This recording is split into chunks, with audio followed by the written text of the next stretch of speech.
Super star Rajinikanth இப்போ கூலி படத்தில் நடித்து முடிச்சிருக்காரு. இந்த கூலி திரைப்படத்தை தொடர்ந்து ஜெயிலர் 2 படத்தில் பிஸியாக நடிச்சிட்டு இருக்காரு சூப்பர் ஸ்டார் ரஜினிகாந்த். இந்த கூலி திரைப்படத்தை லோகேஷ் இயக்கியிருக்காரு. சன் பிக்சர்ஸ் பிரம்மாண்டமாக ப்ரொடக்ஷன்ஸ் பண்ணியிருக்காங்க. அனிருத் தான் மியூசிக் பண்ணியிருக்காரு. மேலும் இந்த கூலி படத்தில் சூப்பர் ஸ்டாரோட சேர்ந்து ஷோபின் ஷாக்கர், உபேந்திரா, நாகார்ஜுனா, ஸ்ருதிஹாசன், சத்யராஜ் மற்றும் அமீர்கான் போன்றோர் முக்கியமான வேடத்தில் நடிச்சிருக்காங்க. ஆகஸ்ட் 14ஆம் தேதி இந்த படம் ரிலீஸ் ஆக போகுது என அஃபிஷியலாக அனௌன்ஸ்மெண்ட் பண்ணிட்டாங்க.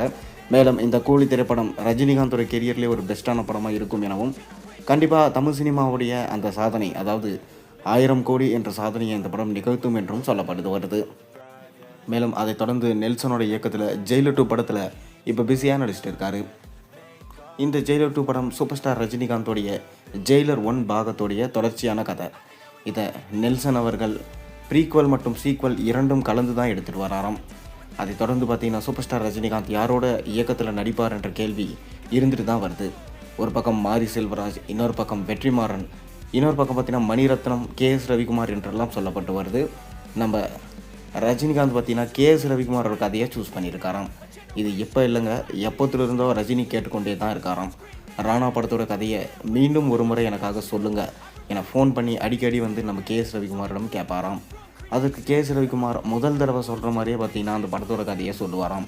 ஏன்னா அந்தளவுக்கு பார்த்தீங்கன்னா அந்த படத்தோட கதையில் அழுத்தம் இருக்குது. ஏற்கனவே இந்த படம் எடுக்க ஸ்டார்ட் பண்ணப்போ தான் சூப்பர் ஸ்டார் ரஜினிகாந்துக்குமே பார்த்தீங்கன்னா ஒரு சின்ன பிரச்சனை வந்துச்சு, அதாவது உடல் ரீதியான பிரச்சனை. அதுக்கப்புறம் அவர் அமெரிக்கா போயிட்டார். அதை தொடர்ந்து இந்த படத்தை ட்ராப் பண்ணிட்டாங்க. மேலும் இந்த படத்தை தான் கோச்சடையான் என்ற நேமில் இதோட கதை கருவை வச்சு சூப்பர் ஸ்டார் ரஜினிகாந்தோட பொண்ணே இந்த படத்தை எடுத்திருந்தாங்க. ஆனாலும் இந்த படம் அந்த டைமில் பார்த்தீங்கன்னா AI டெக்னாலஜி இல்லாமல் அனிமேஷன் டெக்னாலஜி யூஸ் பண்ணி எடுத்ததுனால படம் சரியில்லை என மக்கள் ரிஜெக்ட் பண்ணிட்டாங்க. ஆனால் கதை பார்த்திங்கன்னா இன்றளவும் பார்த்திங்கன்னா அந்த கதை சூப்பராக தான் இருந்துட்டு வருது. அதனால தான் ரஜினி இன்றளவும் பார்த்திங்கன்னா KS ரவிக்குமாருக்கு ஃபோன் பண்ணி இந்த படத்தோட கதையை மீண்டும் சொல்லுங்கள் என கேட்டுட்டு வராராம். தக்க சமயம் வரும்போது கண்டிப்பாக இந்த படத்தை எடுக்கலாம் என ரஜினி உறுதி சொல்லியிருக்காராம். அதனால் KS ரவிக்குமாருமே பார்த்திங்கன்னா இந்த படத்துடைய திரைக்கதையை மேக்கிங்கில் ஈடுபட்டிருக்காரு.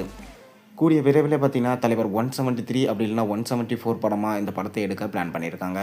பொறுத்திருந்து பார்ப்போம். நீங்கள் என்ன நினைக்கிறீங்க? உங்கள் கருத்துக்களை மறக்காமல் கீழே கமெண்ட்டில் சொல்லுங்கள். மேலும் சேனலில் போடுற ஒரு வீடியோஸும் பிடிச்சிருந்த மறக்காமல் சேனல் சப்ஸ்கிரைப் பண்ணி லைக் பண்ணுங்கள், பெல் ஐக்கனை ப்ரெஸ் பண்ணுங்கள். அப்போ தான் போகிற வீடியோஸ் எல்லாம் உங்களுக்கு நோட்டிஃபிகேஷனாக வந்து சேரும்.